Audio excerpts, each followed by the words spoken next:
Қайда барамыз, тыныштық па? Тыныш деп саусағымен белгі берген жігіт қыздың самайындағы шашын сипалай көзіне тіке қарады. Сен маған ұнайсың, қызым боласың ба? Деп төтесінен сұрады. Өзі күтпеген сөзден не айтарын білмей қалған қыздың жүрегі дүрсілдей кетті. Әсемайдың жауабын іштей сезгендей, Бағлан ақырын ерінен сүйіп алды. Бұл сүйіс тәтті сезім мен ыстық іңкәрліктің оянуына сеп бергендей, жаңадан бері өзіне бағынбай бара жатқан жүрегі де тыныштала бастағандай. Жаңа ғана бір-біріне қарауға қымсынып, екі жерде тұрып, тек ұялы арқылы байланысып тұрған жігіт пен қыз бұл қараңғылықтан қол ұстасып шықты. Жаңа сезім, жаңа махаббат дастаны. Алғаш рет жігітпен қол ұстасып жүрген Әсемай өзін жетінші аспанда жүргендей күй кешуде. Бақыттан басы айналып, жігіттің әр көзқарасынан ақ үнсіз сезімді ұғынып, жүрегіндегі тебіреністі барынша басуға тырысты. Бұрынғыдай қысылмай, енді екеуі жақын сөйлесе бастады. Қолы қалт етсе сүйгеніне хабарлама жазып, сәт сайын одан хабар күтетін Әсемай кейде Бағланды түсіне алмайтын.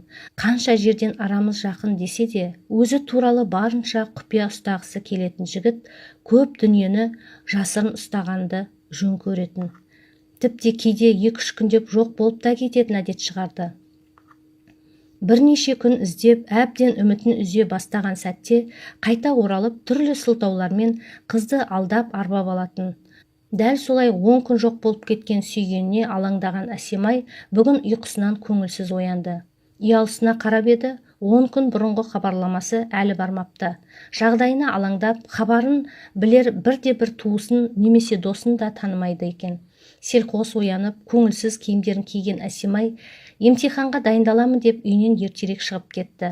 Қылышын сүйретіп қыста өз қаһарына ене бастаған еді. Түні бойы жауған қардан әлі жолда ашылмапты. Амалдап жеңіл көлік жүрген жолмен үлкен көшеге қарай шыққан қыз аялдамаға әзер жетті. Жақындай бергенде өзіне таныс бейнені көзі шалды. Бағлан! Әсемай, жаным, қалайсың деп бетінен сүйіп амандасқан жігіт дереу түрін мұңайтты. Қайда жүрсің? Саған қатты алаңдадым ғой. Ауылға барған едім, телефонымды жоғалтып алдым. Сол жақтан кеше түнде келдім, ренжімеш, хабар бере алмадым, деп тағы бетінен сүйіп алды. Айналасындағылардан ұялған қыз төмен қарап, ештеңе сездірмеуге тырысты, дегенмен ішінде мұң сұрақ. Тағы да кезекті ақтаулармен қызды тез көндіріп алған жігіт автобус келгенде қыздың құлағына сыбырлады. Сені сағынып кеттім, бүгін сабаққа бармай-ақ қойшы, кешке дейін бірге уақыт өткізейікші деп ұсыныс тастады. Ертең маңызды емтиханы болса да, сүйгеніне деген сағынышы бұл ұсыныстан бас тартқызбады. Екеуі бірге қалаға жеткен соң орталық парк жаққа қарай аяңдады. Таң атпай келген екеуі әлі ашылып үлгермеген саябақта серуендеп жүр. Қол ұстасып ұзақ жүрген екеуі біраз уақыттан кейін тоңада бастады. Кешке дейін әсем қалада бірге уақыт өткізген екеуінің арасы бұдан әрі жақындай түскендей еді. Сүйгеніне риясыз сенетін Әсемай соңғы кезде тіпте Бағланның бар ырқына көніп, сол үшін барлығына дайын болды. Тіпте кейде үйдегілеріне емтиханға қыздармен бірге дайындалып жатырмын деп алдап, сүйгенімен бірге таңдатырып та келетін. Іштей бұл әрекетінің дұрыс емес екенін түсінсе де, сүйгенінің айтқанына еш қарсы шыға алмайтын. Жоқ десе сол күні өзін тастап кетердей күй кешіп, оның бар мінезіне де қылығына да үнсіз көнетін.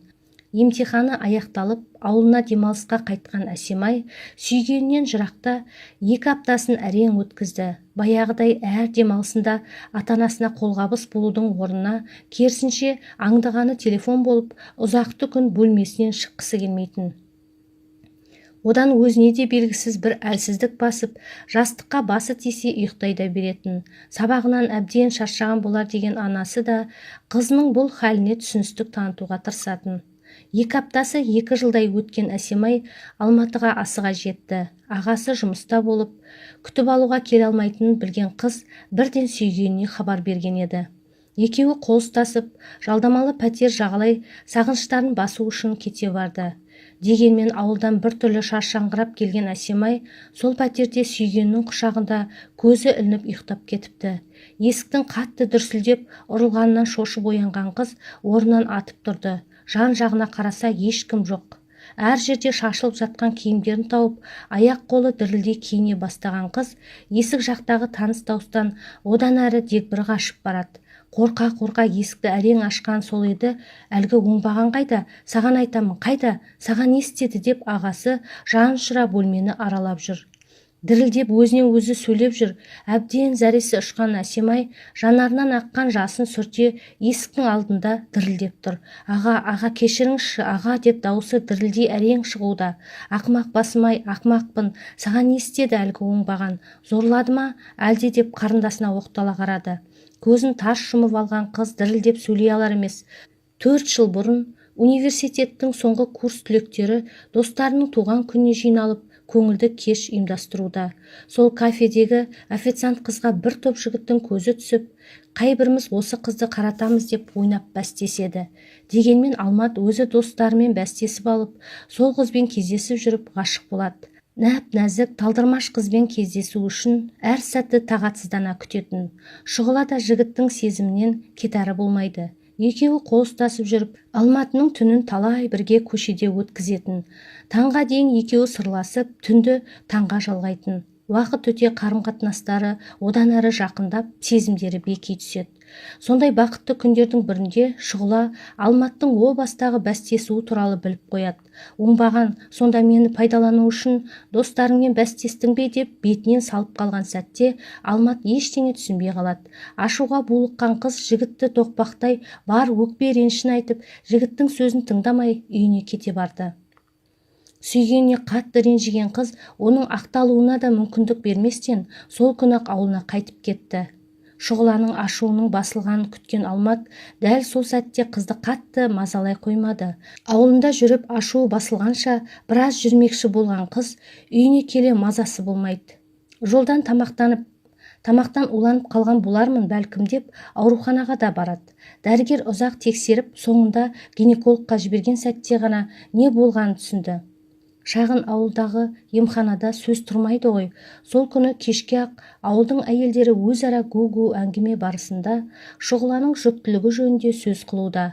Қанша жасырғысы келсе де, ата-анасы бұл жағымсыз хабарды естіп, қызын сұрақтың астына ала бастады. Қу тізесін құшақтап, мүлдем тіл қатпаған қыз таңға дейін көз ілмеді. Тек таңға жуық жақындарына бір тілім қағаз қалдырып, бұл өмірмен қоштасып кете барды. Шұғыла мен Алматтың ортасындағы қарым-қатынас туралы тек інісі Бағлан ғана білетін. Әпкесінің өмірін күл-талқан еткен сол бір оңбаған жігіт туралы ешкімге тіс жармағанымен, іштей сол күні қалайда кек аламын деп өзіне серт берді.